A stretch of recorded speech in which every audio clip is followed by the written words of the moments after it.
Hello दोस्त, welcome to my channel जागो stand में। दोस्त, आज मैं ये वीडियो बना रहा हूँ क्योंकि कुछ बंदे ने जो है मेरे से पूछा था कि आप इंटरव्यू रिलेटेड कुछ वीडियो बनाओ, इंटरव्यू में किस टाइप से क्वेश्चन पूछता है इससे रिलेटेड वीडियो बनाओ। तो गाइज मैं आपको सिर्फ इसी टॉपिक पे आज वीडियो बनाने वाला हूँ कि कृष्णा मारुति लिमिटेड में जो है इंटरव्यू होता है तो वो कैसे होता है और क्या क्या एक्सपेक्टेड क्वेश्चन रहता है। दोस्त, आज मैं आपको जो है इंटरव्यू रिलेटेड क्वेश्चन बताने वाला हूं जो कि कृष्णा मारुति लिमिटेड में इंटरव्यू के टाइम पूछता है। तो गाइज जब भी आप इंटरव्यू देने जाओ, सबसे पहले तो अपना जो है रिज्यूम मस्त बनाओ, एकदम एज ए इफेक्टिव पूरा आना चाहिए। आपका जो परसेंटेज है, आपका जो गुड लुकिंग है, फ़ोटो पासपोर्ट साइज़ फ़ोटो भी गुड लुकिंग एकदम लगना चाहिए, स्मार्टेस्ट उस टाइप से फ़ोटो डाल दे।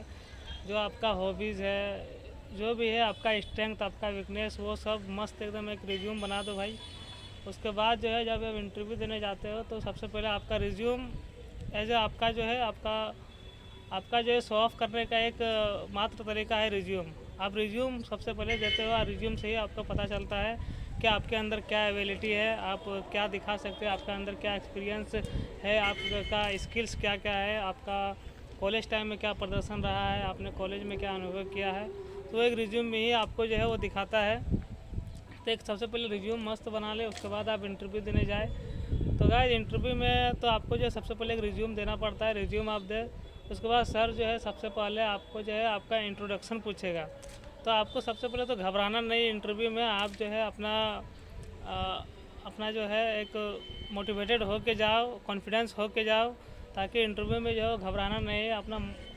तुम्हारा अंदर जो है वो तुम ही जान रहा है और उसको बस अपना अच्छे तरह से उसको एक्सप्रेस करना है इंटरव्यू में।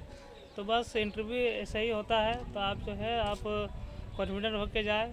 सबसे पहले तो आपको जो है आपका इंट्रोडक्शन पूछेगा। तो इंट्रोडक्शन में गाइस आपको जो है अपना नाम बताना है, आप कहाँ से बिलोंग करते हो, उसके बाद कौन कॉलेज से पढ़ाई किए, कितना परसेंटेज है, बेसिक सब बताना है, ज़्यादा कुछ नहीं है।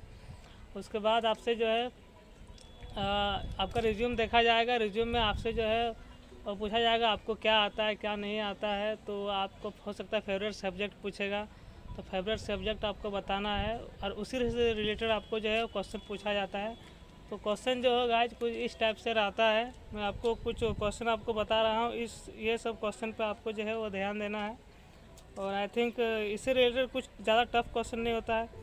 जैसे कि अगर आप मैकेनिकल इंजीनियर है तो आपको जो है क्वेश्चन आपका स्वयं से पूछ सकता है, मैकेनिकल प्रॉपर्टीज़ पूछ सकता है, जैसे कि डक्टिलिटी क्या है, मलिएबिलिटी क्या है, fatigue, creep, stress, elastic property पूछ सकता है, फैक्टर ऑफ सेफ्टी पूछ सकता है। तो ये सब जो बेसिक टर्म है, बस आपको यही सब पे ध्यान देना है। और आप सब ने तो अच्छी तरह से पढ़ ही लिया है, क्योंकि कॉलेज टाइम में ये बेसिक प्रॉपर्टी सबसे पहले बताया जाता है। वो सेकंड सेम में ही या थर्ड सेम में स्टार्ट हो जाता है ये सब प्रॉपर्टी पढ़ना।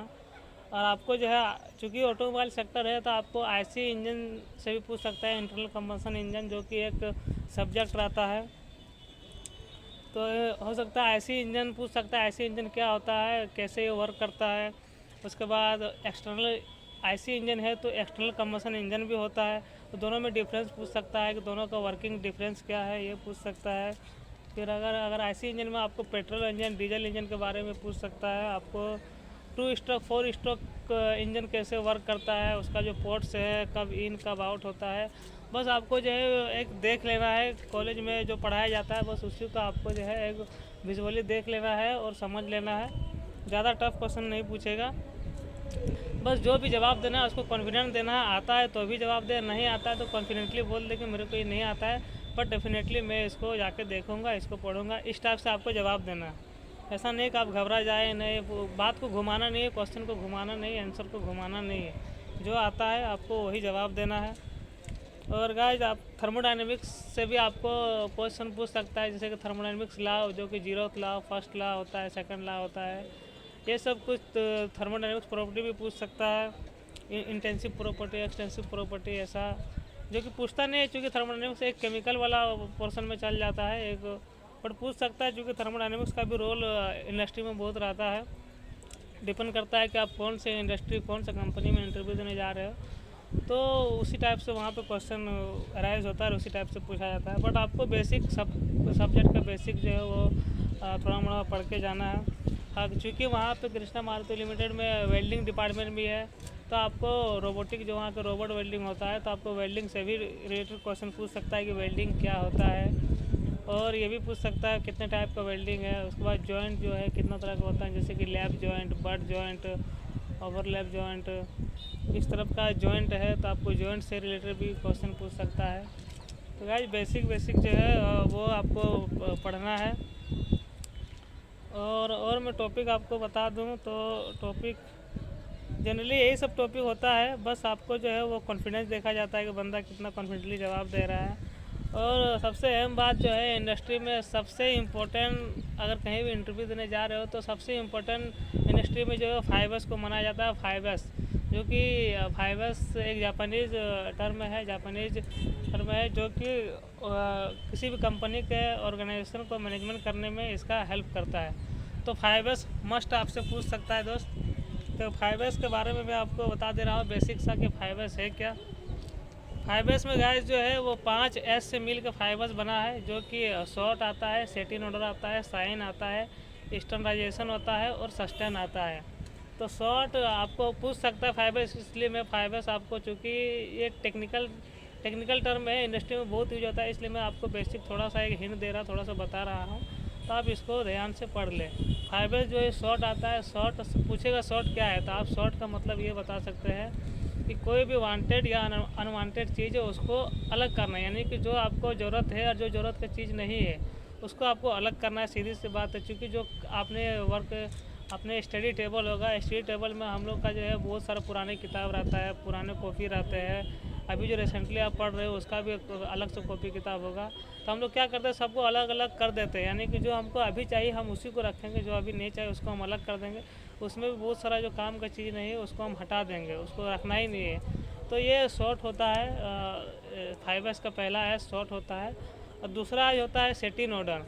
सेटिन ऑर्डर कहने का मतलब कि आप चीज़ों को कितनी अच्छी तरह से रख रहे हो सेटिन ऑर्डर में। आप अगर जैसे कि आप स्टडी टेबल में बुक रखते हो, तो एक होता है कि यहाँ पे सिर्फ कॉपी रहेगा, इधर बुक रहेगा, इधर आपका जो है वो पेन रहेगा, पेन मार्कर वगैरह रहेगा, इस टाइप से एक सेटिन ऑर्डर में रखते हो। उसी तरह इंडस्ट्री में भी ऐसे ही होता है कि आपको हर एक चीज़ को, हर एक सामान को सेटिंग ऑर्डर में रखना है।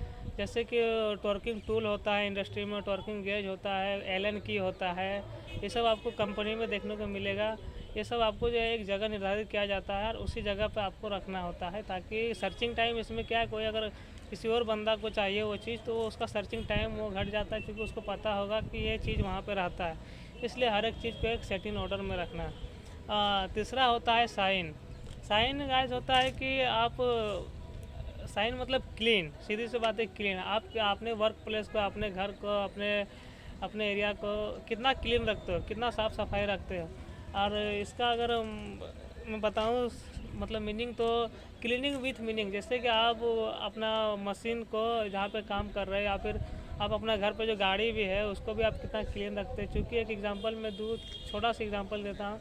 हमारा लोग का जो इंजन है वो बरसात के टाइम में काफ़ी अंदर साइड से काफ़ी हम लोग का लग जाता है, काफ़ी ज़्यादा धूल मिट्टी लग जाता है, जिसके कारण वहाँ पर अंदर साइड कुछ दिखता नहीं है कि इंजन क्या हो रहा है। थोड़ा सा भी लीकेज है तो उसमें चूने लगता है, ऑयल गिरने लगता है, जो कि पता नहीं चलता। अगर हम उसको क्लीन रखेंगे इंजन को, अंदर से कोई धूल मिट्टी नहीं रहेगा, हर दिन साफ़ करेंगे, तो अगर थोड़ा सा भी लीकेज होगा तो हमको देखेगा यहाँ से लीकेज हो रहा है। इसलिए हमारा मशीन इंडस्ट्री में मशीन का भी इसी तरह से हम लोग देखते हैं कि हम उसको कितना क्लीन रखते हैं। आप अपना काम करने के बाद मशीन को एकदम क्लीन करते हैं, क्लीनिंग विथ मीनिंग। इसमें प्रिवेंटिव मेंटेनेंस भी आ जाता है, क्योंकि क्लीनिंग करने का हम लोग थोड़ा मोड़ा मेंटेनेंस, कहीं मशीन का स्क्रू अगर स्क्रू ढीला है या फिर कुछ ऐसा एबनॉर्मलिटी दिख रहा है तो सब सही करना होता है। तो यही होता है शाइनिंग, यानी कि क्लीनिंग विथ मीनिंग।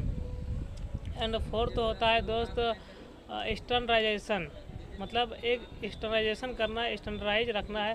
जैसे कि आप कहीं पे काम कर रहे हो तो उस वर्क प्लेस का नाम होना चाहिए। जैसे कि कृष्णा मारुति में बहुत सारा शॉप है, तो जैसे असेंबली शॉप में आपको असेंबली लाइन लिखा हुआ मिलेगा, अगर वेल्ड शॉप में जाएगा तो आपको वेल्ड शॉप देखने को मिलेगा, प्रेस शॉप में जाओगे तो प्रेस शॉप देखने को मिलेगा। तो ये क्या है, स्टैंडर्डाइज किया गया है कि इस एरिया में आपको असेंबली दिखेगा, इस एरिया में वेल्डिंग दिखेगा।